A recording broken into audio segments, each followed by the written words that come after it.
All right, everyone, we are back with another additional thoughts and review Q&A, this time for all of the Terraforming Mars expansion content, the 3 that are out so far. I'm sure there's going to be like a bajillion on the horizon. It feels like these are coming out and they are just popping them out like popcorn.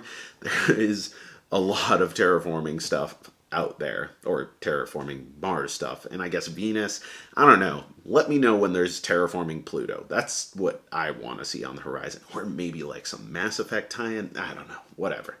Anyway, for those of you who don't know, this is the back half of our TCBH Reviews podcast. The audio version of this video, if you're watching it online on YouTube, is going to get stripped out and put into that podcast. Sometimes we do these and put them up as videos on YouTube, which is what you might be watching right now. If you don't like this format, we have all kinds of heavily edited stuff that is all wonderfully put together and very well received, and you can go find that too. This is just kind of the casual corner where we're going to do some edits, we're going to do some overlay, but it's more so just kind of spilling some thoughts about writing these reviews and how we are reflecting about the creative process, and also what we think about what we reviewed now in retrospect. So, Terraforming Mars. I should say right now, if it's not clear, Terraforming Mars is one of my favorite games. I got this for a birthday the year that it came out. My buddy Dan got it for me, and you've probably heard about Dan like 10 times on some sort of Cardboard Herald thing in one form or another. He's one of my best gaming buddies. Gone to some conventions with him. Anyway, he was like, yo, this really highly sought after game, I know that you're going to be into it, so I'm going to get it for you so he can proceed to beat me like a bajillion times in Terraforming Mars, but whatever, you know, Dan does as Dan does. Anyway, the game, it was an instant hit with me. It was one of my favorite games. I played it a ton of times the year that it came out, 2016, and I've continued to play it since, just more and more and more. And to give you an idea of how much I like it, in 2018 here, it's not even the very end of the year, and I know I've played it over 10 times. And for a game that's been out for over 2 years at this point, and it has a decent play time to it, like 2 hours or so, for me to play 10 times in a year, that's pretty substantial when you consider how many other board games that I love from my collection that I also make sure that I play, and all the new stuff that I'm playing for a review. So that's kind of baseline.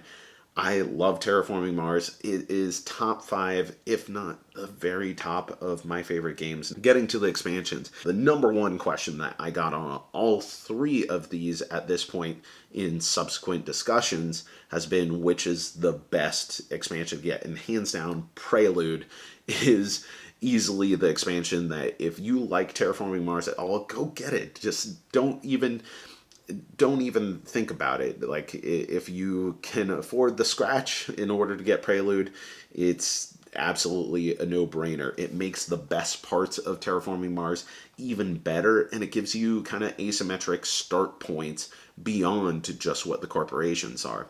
Now, there are some people on Reddit who I saw talked about how they took issue with me saying that it might be too much to throw onto a new gamer just to have them deal with all the corporations and all the Prelude stuff, where I saw one person in particular say, I just give them a beginner corporation where they get their 10 cards and all their credits, and then give them the 4 Prelude things, and then they don't have much to decide on. And yeah, that's true. But I'd still rather give them corporations to choose from and cards to choose from, because that's like the fundamentals of the game, before just saying, you know what, have a beginner corporation and get the Prelude cards. Or at least for me. Like, I never found the beginner corporations to be that great. Now, the other expansions, I mentioned it in the Venus Next review. I dig playing with everything all at once. I want it all at once. The Hellas and Elysium boards, I typically play with them because I played the basic Terraforming Mars board to death at this point. Though, if I'm honest, I'd probably try and keep it in rotation because I don't want it to feel lonely. Just like the other board games in my collection, like I don't want them to feel lonely by me not playing them, and I make sure to get them to the table from time to time.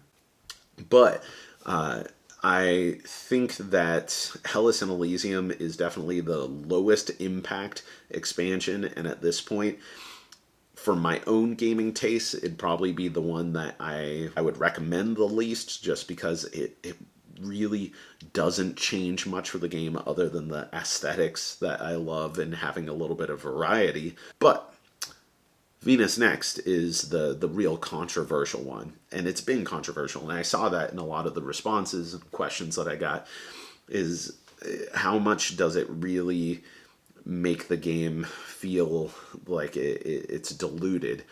And I don't know, like there was one person on Reddit who described it as like a parasitic mechanic. You could have an entire game where you don't get any of the Venus cards that you're required to interact with, or the floater cards that you're required to interact with a strategy that you might choose to pursue.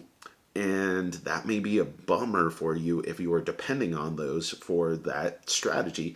I don't know. I don't really buy it. Like, there's enough in there that you can have adaptive strategies. There's going to be some luck that's going to be involved based off of what cards come up, but that was already there in Terraforming Mars. You could argue that it's even more so here, but I played games where I was like, I'm doing the Jovian strategy. That's what I'm doing. I'm getting all of them Jupiter cards.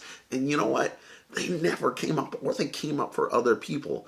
And you could say that I should probably be drafting, but drafting takes too long, especially when Dan's playing, because Dan's going to sit there and he's going to analyze all those cards and he's going to go, this is the card that Jack most wants.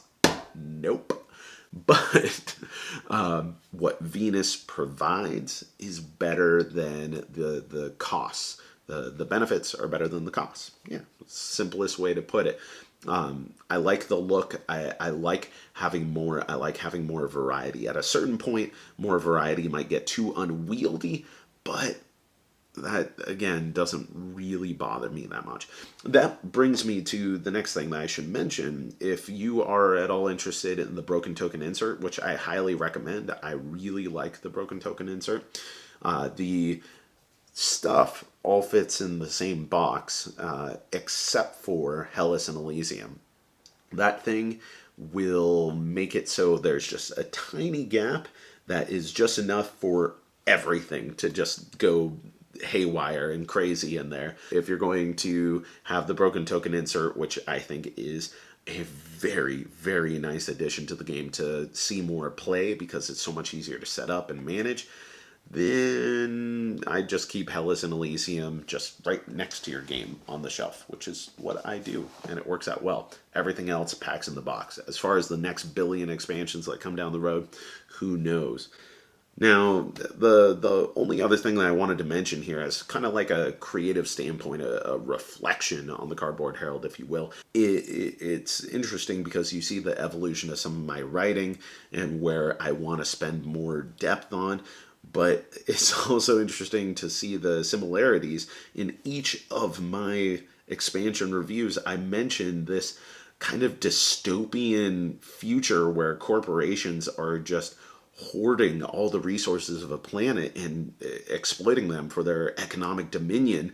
And that's a testament to how powerful of a theme that I think this game has, is that I cannot envision this game without having this kind of sardonic reaction, this kind of grim sarcasm as I think about this future real world scenario in which these mega corporations that are probably on the planet here today have slightly evolved and are now colonizing Mars, And instead of taking the incredibly benevolent scientific achievement of colonizing Mars and making it something that's positive and going to like save humanity, it is instead going to be a new way for our corporate overlords to maintain humanity's servitude. Maybe that's that anti-disestablishmentarianist in me. I guess the takeaways that I have for you, if you dig Terraforming Mars,